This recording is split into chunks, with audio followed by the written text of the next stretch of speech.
नमस्कार, मी शिवाजी बोलतोय या आमच्या विशेष कार्यक्रमामध्ये। आज मी आलेलो आहे कल्याणमध्ये। कल्याणचा सुभा कोण राखणार हा एक महत्त्वाचा प्रश्न आहे।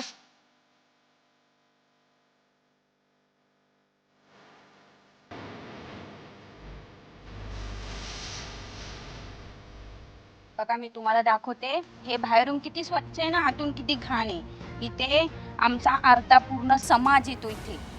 बघा तुम्ही हे किती घाण आहे।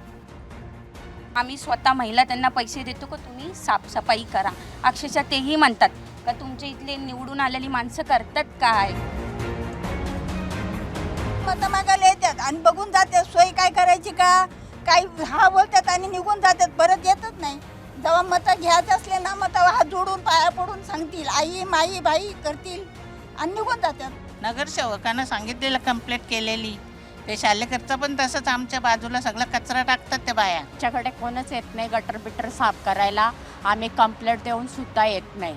तर कल्याणच्या आंबिवली परिसरातील लहुजी नगर या वस्तीमध्ये आम्ही सध्या आहोत आणि आपण इथली अवस्था बघितलेली आहे। उघडी गटारं, अस्वच्छता आणि या वस्तीमध्ये आपण बघतोय दाटीवाटीनं असणाऱ्या या झोपड्या आणि इथं गेल्या 50 वर्षांपासून हे लोक राहत आहेत। इथं म्हणजे माझे सासू सासरे वगैरे त्यांना झाले 50-60 वर्ष इथं राहतात। मला येऊन इथं 20 वर्ष झालं, पण 20 वर्षापूर्वी म्हणजे नाही का जसं इथं जे नगरसेवक निवडून आले त्यांनी कुणीही इथं काही कामं केलेले नाही ना, काय नाही। जशी आमची परिस्थिती आहे तशीच आहे।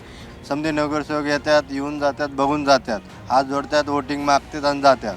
बाकी कोणी अजून काय काम केलं ना आमच्या लहुजी नगरमध्ये। आमच्याकडे गटार नाही, पावसाचं पाणी आमच्या घरात शिरतंय आणि संडास नाहीत, सगळे बाहेर गोळे टाकतात। कुठं बसायचं आम्ही? झोपडपट्टीत राहणारे त्यांनी असा निवडणुकीत निवडून द्यायला पाहिजे। मत कोणाच्या बापाचं नाही, आपल्या हक्काचं आहे। पैसे घेऊन विकायचं नाही की फक्त नेते जे आहेत ते त्यांची इलेक्शनच्या वेळेस मतं मागायला आमच्या दारात येतात, पण आमच्या ज्या अडचणी आहेत 14 वर्षापासून आम्ही इथे घरासाठी झगडे करतोय। 14 वर्षापासून आम्ही बेघर राहतोय। अत्यंत दुःख वाटतं आणि लाज वाटते की आम्ही राजशाहीमध्ये राहतो।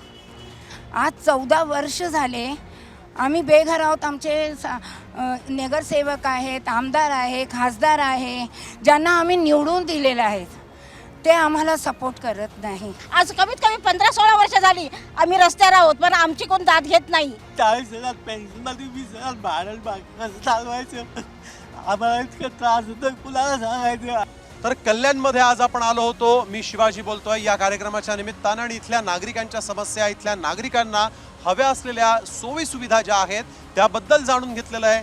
कल्याणमध्ये जे कोणी निवडून येतील, जी महापालिका सत्तेत येईल, त्यांनी छत्रपती शिवाजी महाराजांच्या पदस्पर्शानं पावन झालेल्या या कल्याण नगरीतल्या नागरिकांचं कल्याण करावं, इतकी मात्र या सर्वसामान्य शिवाजींची अपेक्षा असल्याचं या कार्यक्रमाच्या माध्यमातून पाहायला मिळालेलं आहे।